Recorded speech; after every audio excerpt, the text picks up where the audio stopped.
Good morning. It's the 11th of December 2012. For those of you that watched my first video on the pattern of victimhood and rescuer and the relationship dynamic that exists there yesterday, welcome back to part two.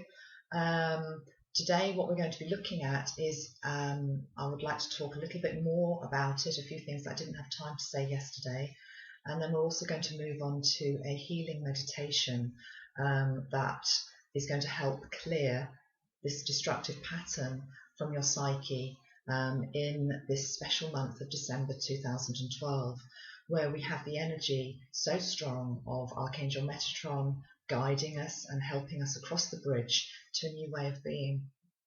So the first thing I would like to say is that it struck me yesterday that it's almost as though I'm talking to two separate people here, because you may be watching this knowing full well that you fall into the category of somebody that is the victim in life. And that doesn't mean that you have been a victim and that something has happened to you. It means that you've stayed in that space of something awful has happened and I've never been able to get over it. I've never been able to move on from it.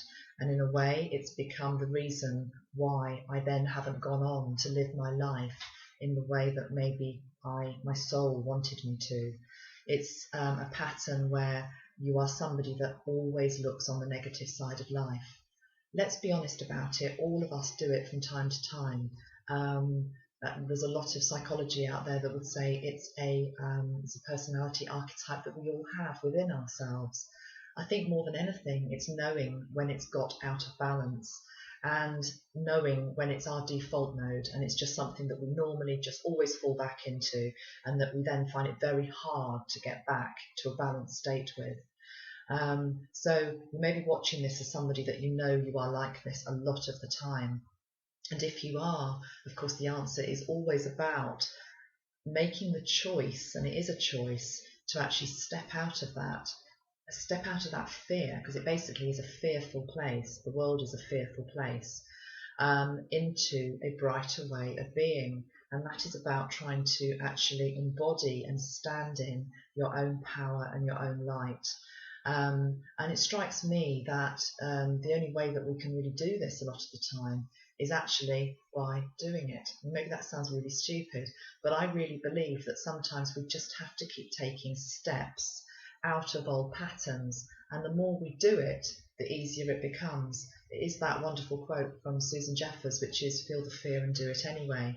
And I had an example actually this morning in my own life, which was walking my children to school, and we were talking about Christmas and possibly going up to London. And my eldest, who's pretty adventurous, she's 10, she said to me, "Oh, I want to go on the London Eye. I can't wait to go on the London Eye." The instant that she said it, I actually went into fear mode because I don't like heights.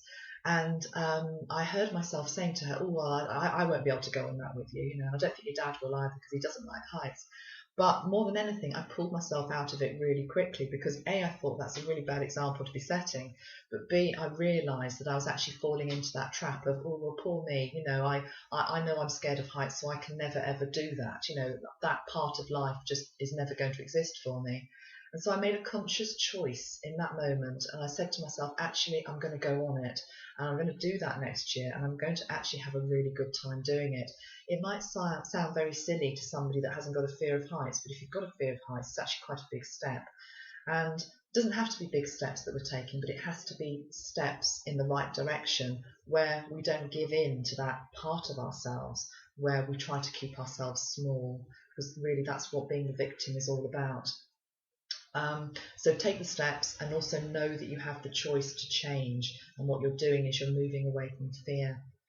I also, second type of person that may be watching this, and of course we can all go into different modes of this from time to time, but is the person that is naturally the rescuer. And I mentioned yesterday that that's definitely been my default mode up to this point in my life.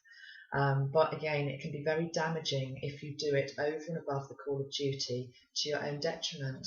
And I think for the rescuer, a few things that I have been working with and learning over the last few years is firstly the need for very firm boundaries.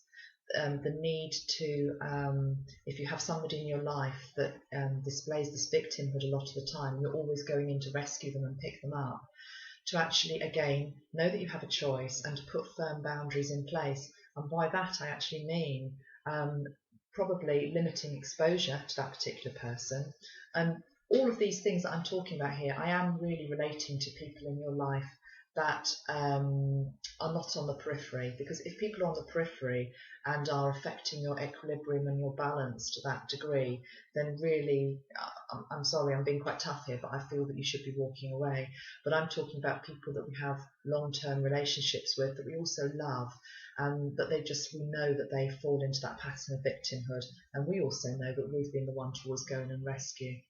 So in that situation, very good firm boundaries are needed, so that you actually maybe limit exposure. You literally go and see them on set days of the week or set days of the month, and they also, I think, actually feel quite safe with that, because they know that you are actually still there, but you're not actually on call 24 hours a day. And can you also see that it then also gives them the opportunity to actually do something with the rest of the time, whereas they may have just always been picking up the phone because you were the first port of call before, but knowing that you're not actually available at that time helps them to move on with their life, but also it gives you peace of mind in the times that you're not around that particular situation or person. So boundaries are important, and they need to be maintained, and you need to respect them as well.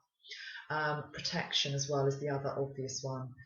So many different methods of protection out there. Because I believe in angels, obviously I call in the energy of Archangel Michael and Archangel Metatron to protect me on a daily basis. And I do that when I get up in the morning, and I do it before I go to bed at night. And I always ask to be surrounded by the blue light of Archangel Michael. Some people view it as a cloak, the gold light of Christ, and also sometimes for extra duty measure, I'll ask Archangel Metatron to put a purple cloak around me as well. So it's like a triple whammy of colour, I suppose, and I imagine myself cocooned in this, particularly when I'm going into a situation when I know if I'm not careful I will go into rescue mode again, and that's detrimental to me. But again, knowing that I have the choice, we all have the choice in any moment as to how we respond to any particular situation and pattern of behaviour, whether we are the victim or whether we are the rescuer.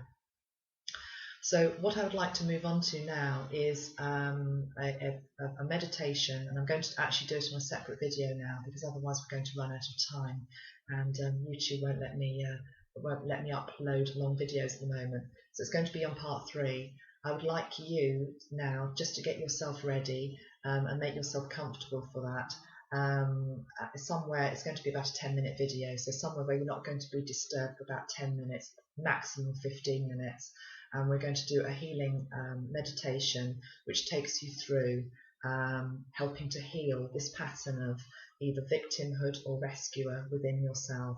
So you need to be thinking about a particular dysfunctional relationship that you have, that you would like help with clearing and healing, so that it moves on to a more positive plane of existence in whatever shape or form that means into 2013. So have a think about that, and I'll see you on video 3. Thanks.